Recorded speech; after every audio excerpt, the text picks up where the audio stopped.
Ohio police arrest ATF agent. On July 7, 2020, in Dublin, Columbus, Agent James B.G., a 16-year veteran of the Bureau of Alcohol, Tobacco and Firearms, was on a routine mission to a residence on Edgebrook Drive to recover a shotgun from an unauthorized person in possession of a firearm. Specifically, he was dressed in his standard business casual attire, with his credentials in his pocket and an identification card hanging around his neck. When Agent Bork knocked on the door, someone inside called 911 but refused to open the door by reading Burke's badge number to the dispatcher. Normally this verification process is routine for him and he had never encountered any issues before.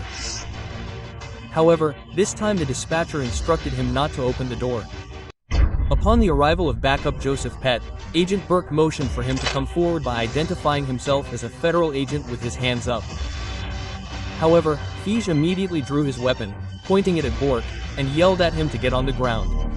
Get on the ground, get on the ground, get on the ground. Now, despite Bork's best efforts to try to prove his identity to the crowd, Bork remained hostile and kept his weapon drawn and pointed at him. Shortly thereafter, Kevin Winchell also stopped, and both officers pointed their weapons at Bork, giving him no choice but to comply.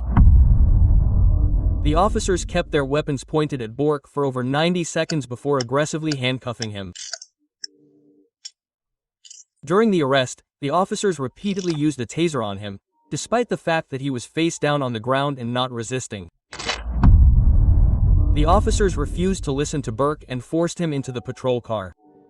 "Guys, please, give me a second, please," he pleaded. "Get in the car, we'll talk to you later," they replied. Burke begged and pleaded with the officers to let him get some air, as he had a medical condition that was making it difficult for him to breathe. Within an hour, Burke was released without charge. Of course, after being released, he filed a lawsuit against the officers. This one was titled, "A Bureau of Alcohol, Tobacco and Firearms Agent has filed a lawsuit alleging that he was subjected to excessive force while performing his official duties." The lawsuit alleged that Bork posed no immediate threat to the officers or anyone else and that he did not resist or display any aggression toward them. The incident was reportedly recorded by a body camera and the footage was transmitted to the Columbus Police Department. As a result of the incident and his injuries, both physical and psychological, Burke was placed in administrative duties with the ATF.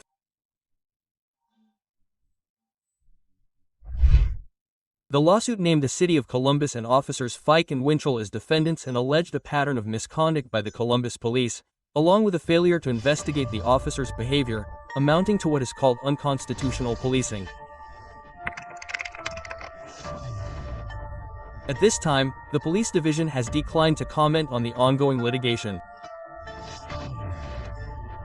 This case draws attention to the fundamental issue of law enforcement accountability, the need for ensuring that officers use appropriate force and, most importantly, that they respect citizens' rights during interactions.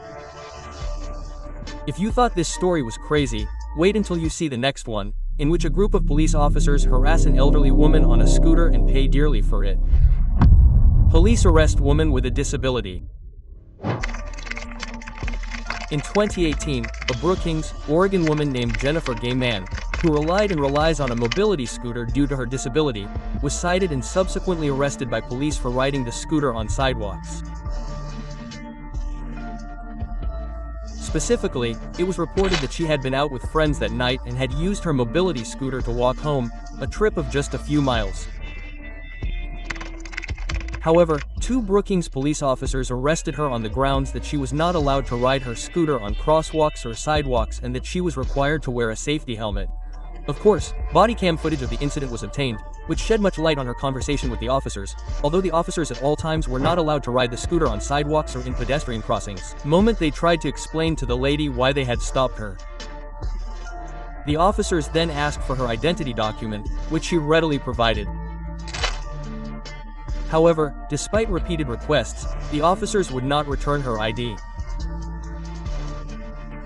The officers then showed Jennifer the exact law that supposedly prohibited the use of a mobility scooter on a sidewalk. The officers then issued Ms. Gaiman several tickets, after which they told her that she could not ride her scooter home because she was not wearing a helmet. "I want to leave. I'm going to get pneumonia. Give me the ticket. Until you put on a helmet, you are not allowed to ride this thing, just so you know." Despite being told to leave her scooter and walk away, Ms. Gaiman decided to continue her way home in the vehicle. The officers pursued her, leading to a slow chase that eventually led to her arrest. "Okay, put your hands behind your back. Stop, stop, stop. I'm not doing anything wrong, I'm just going to pick up the phone." Ms. Gaiman was later convicted of felony evading police and was jailed for 5 days. However, in June of the following year, the Oregon Court of Appeals overturned the felony conviction. Ms. Gaiman's attorney, Jacob Johnston, argued that the officers had violated the Americans with Disabilities Act and the Fourth Amendment protections against unlawful search and seizure. In response to the lawsuit and allegations, the city of Brookings made the decision to settle. As part of the settlement, they would pay Ms. Gaiman a whopping $300,000 in damages. Her attorney expressed satisfaction with the outcome, stating that the city made the right decision in reaching a settlement that they felt was appropriate under the circumstances. "I believe the city made the right decision and reached a settlement for an amount that we feel is appropriate," he said of his client. Additionally, as part of the settlement, the city would provide a handwritten apology to Ms. Gaiman, acknowledging the impact of the incident. Additionally, the officers involved would receive training to better understand and comply with the Americans with Disabilities Act. The case certainly serves as a reminder of the importance of protecting the rights of individuals with disabilities and upholding the principles of fair treatment under the law. Jennifer Gaiman's story highlights the need for awareness and sensitivity in police practices, ensuring that individuals with disabilities are treated with dignity and respect. If this incident struck you as brutal, just wait until you see our next story, which is absolutely outrageous. Oklahoma policewoman mocks elderly woman. The Tulsa, Oklahoma Police Department recently released body cam footage of an off-duty officer that has shocked the world. After suffering a mental breakdown, a 70-year-old woman named LaDonna Paris entered a Habitat for Humanity complex and went straight to the bathroom, where she locked herself in for the next 4 hours. In this context, the employees of the complex called the police after they failed to convince Paris to come out. What made the situation even more dangerous was that Paris' dog was locked in a hall where he had arrived without any source of air. After receiving the report, a team of police officers arrived at the scene. The employees of